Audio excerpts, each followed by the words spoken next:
참 예수님 참 예수님, 반갑습니다. 저는 월요일 미사를 올 때면 여러분들 각자 각 본당에서 또 주일 미사를 하고 뭐 봉사도 하고 또 바쁘게 지내셨을 텐데 또 월요일 날 오후면은 피곤하지 않으세요? 이런 생각을 좀 가끔 합니다. 피곤하신가요? 피곤하기도 하고 그렇죠?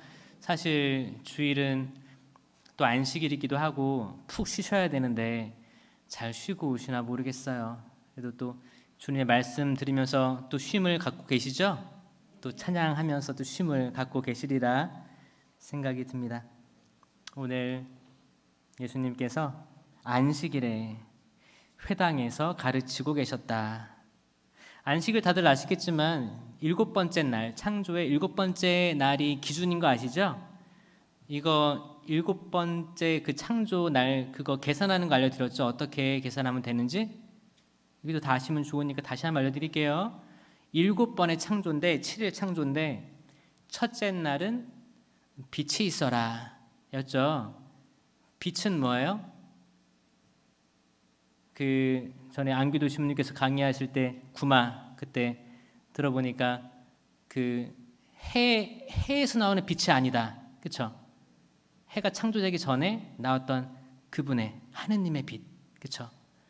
하느님의 빛. 그러니까 뭔가가 나온 거예요. 뭔가가 창조된 거예요. 뭔가가 창조된 거예요. 그걸 저는 공간이라고 표현을 했습니다. 공간, 그렇죠? 우주 공간 표현을 했어요. 둘째 날은 물을 창조하셨죠. 하늘 위의 물, 이게 뭐예요? 하늘이죠. 그리고 바다 아래에 물로 가르셨다. 물. 세 번째는 땅을 만드셨다. 그렇죠? 그래서 첫 번째, 두 번째, 세 번째 날은 공간 개념이에요. 공간 개념입니다. 그 다음에 네 번째 날은 이 첫 번째 날 창조하신 그 공간에 해, 달, 별을 심으셨다고 했죠.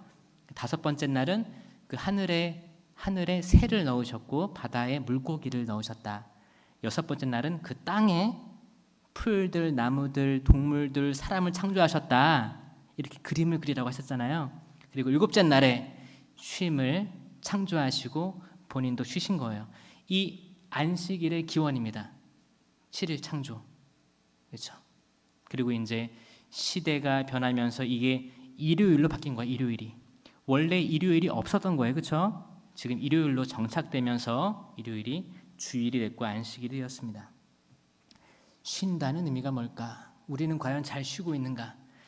잘 쉬어야 잘 기도도 할 수 있고 사람과의 관계도 원만하게 할 수 있습니다. 잘 쉬어야 돼요.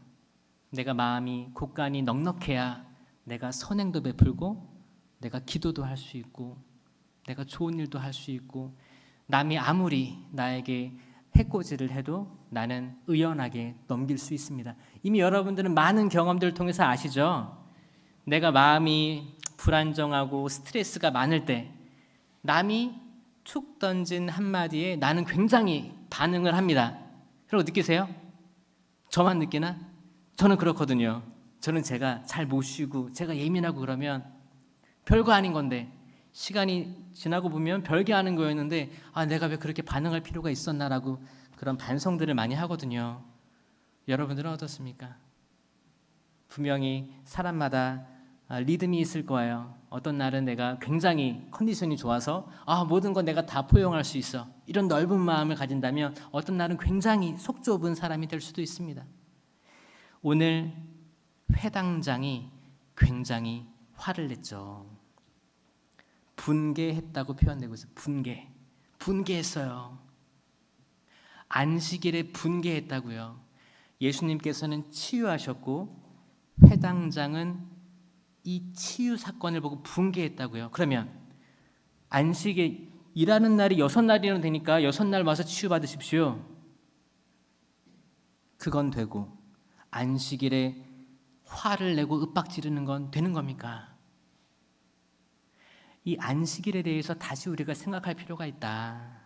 저는 호주에서 선교할 때 호주는 한국이랑 그 시스템이 달라서 한국 같은 경우에는 교구에 병원 담당 신부님이 있습니다. 그래서 병원에 응급실 이렇게 병자성사 갑자기 들어오면 병원 담당 신부님이 가죠. 그리고 병자성사도 드리고 기도도 해줍니다. 근데 호주는 병원 담당 신부님이 없었어요. 그래서 각 본당에, 병원 가까운 본당은 담당이 되는 거예요. 이거는 한국이랑 다른 시스템이어서 저도 적응하는데 오래 걸렸죠. 근데 그 전화는 항상 12시, 밤 12시에서 새벽 1시 사이에 걸려옵니다. 기가 막히죠. 막 잠에서 들어서 꿈을 꿀랑말랑 하면 뜨르르르릉 전화가 오는 거예요. 그럼 어떻게 해야 돼요? 자고 있으니까 안 받아야 되죠. 안 받을 거예요? 근데 가끔 장난 전화도 걸려와요. 받으실 거예요? 받아야죠. 무조건 받아야죠. 그렇죠? 받으면 병원인 거예요. 지금 응급한 환자가 있는데 신자고 병자 성사를 받기를 희망하진 않지만 가족도 없는 거예요. 홀로 있는데 거기 입원할 때 종교란이 있거든요. 적어놓은 거예요. 천주교라고. 이렇습니다. 한국 같으면 많은 신자들이 교적에 있고 레지오 단체들도 많아서 이분이 어떤 사람들인지 알고 본당 신부님한테 연락이 가기도 하고 같이 이동하기도 하잖아요. 대부분 아는 사람, 신자 안에 아는 사람인 거예요. 가서 기도해 주죠. 그러면 다 가족들이 다 모여 있어요. 같이 기도해 줍니다. 그런 데서 살다가 호주 갔는데 거기는 신부님 오래요. 갔었죠. 새벽 1시였어요. 부랴부랴 갔습니다. 갔는데 병자 혼자 있는 거예요. 그리고 간호사들 다 나와요. 따로 들어가서 하시라고. 처음에 놀랐던 게 기도해주는 사람이 없는 거예요. 같이 환자를 보호해주고 돌봐주는 가족도 없는 거예요. 이런 모습을 보면서 저는 굉장히 서글펐습니다. 서글프고 그 사람을 처음 만났지만 호주 할아버지예요. 손 잡아드리고 이 사람 죄 용서해 주시고 구원해 주십시오. 이렇게 기도를 했던 기억이 있습니다. 근데 그때 가기 전에 제 생각은 그거였어요. 왜 하필 쉬는 때? 왜 하필 쉴 때? 또 그때가 항상 그럴 때였어요. 큰 행사들이 많은 날, 다음 날, 막 이럴 때. 그러면은 푹 쉬고 싶잖아요. 근데 쉼을 방해받았다라는 약간의 느낌이 있는 거예요. 굉장히 교만한 생각이죠. 근데 그런 것들이 우리 일상 중에 있는 것 같아요. 예를 들어서 각 본당에서 큰 행사 아니면 자기 집에서 가정에서 큰 어떤 일들이 있어.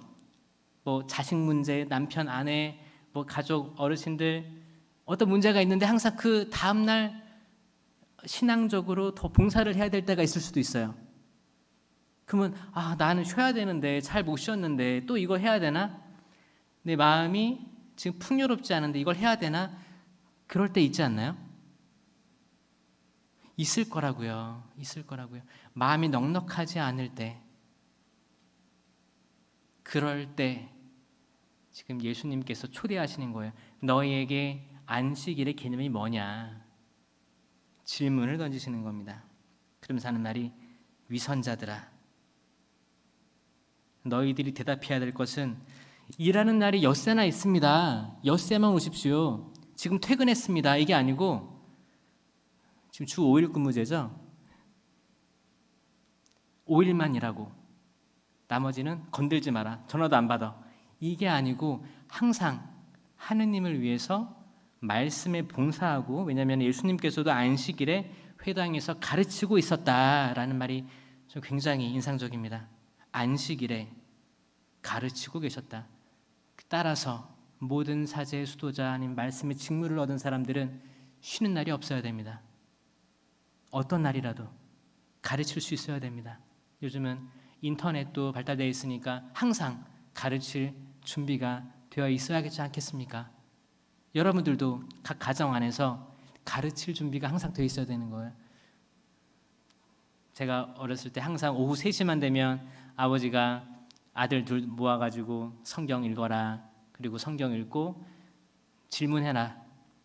성경 읽고 궁금한 거 질문을 했어요. 그 성경을 읽으면 궁금한 게 없어요. 또 무슨 말이야? 그렇죠? 그럼 이걸 질문을 하려면 계속 읽어야 됩니다. 몇 번 읽고 나면 아버지 이건 왜 그렇게 된 거예요? 물어볼 수 있는 거죠. 그 아버지는 항상 가르침을 주셨어요. 집에서부터 이 복음이 선포돼야 되고 가르칠 수 있어야 됩니다. 내가 그렇죠? 피곤하고 오늘은 일요일이니까 건들지 마. 그게 그 일요일이 쉬는 날이고 그게 안식일. 그게 아니라는 거죠. 안식일은 더 고차원적인 일입니다. 내가 그때 치유를 하고 병자 방문을 하고 가르치고 있어도 안식일 수 있는 거죠. 내가 그때 음악 반주를 하고 찬양을 하고 성가를 하고 봉사를 해도 그게 하느님의 일을 하는 거기 때문에 하느님 안에서 쉰다는 거죠. 하느님 안에서 쉬면 배터리가 충전되듯이 내 마음이 풍요로워지고 그럼 우리는 더 큰 일을 할 수 있는 겁니다. 그렇지 않나요, 여러분?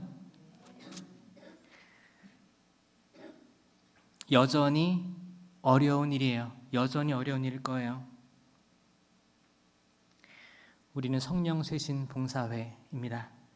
성령 쇄신을 이야기하면서 이 쇄신이라는 단어를 계속 반복하면서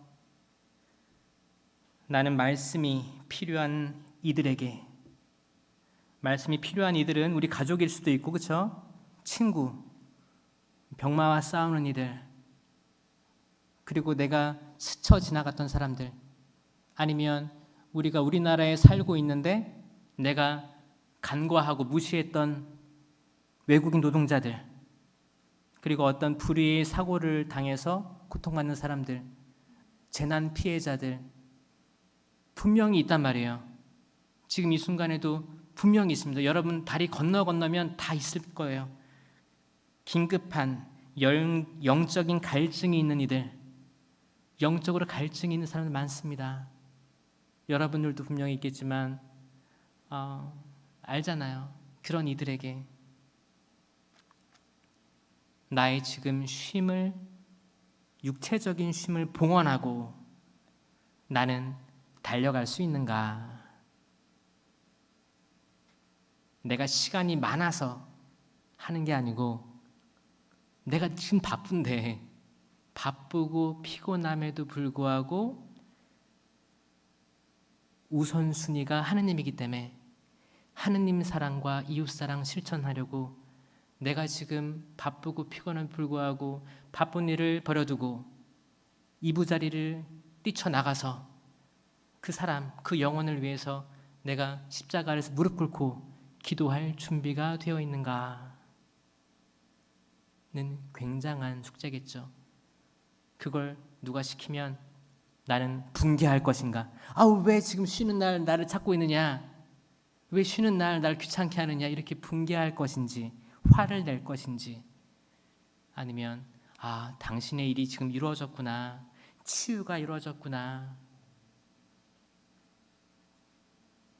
제가 요즘에 읽고 있는 책이, 계속 반복해서 읽고 있는데 준주성범 읽고 있어요. 준주성범을 읽으면 여러분들 삶이 저는 정말 풍요로워진다고 믿습니다.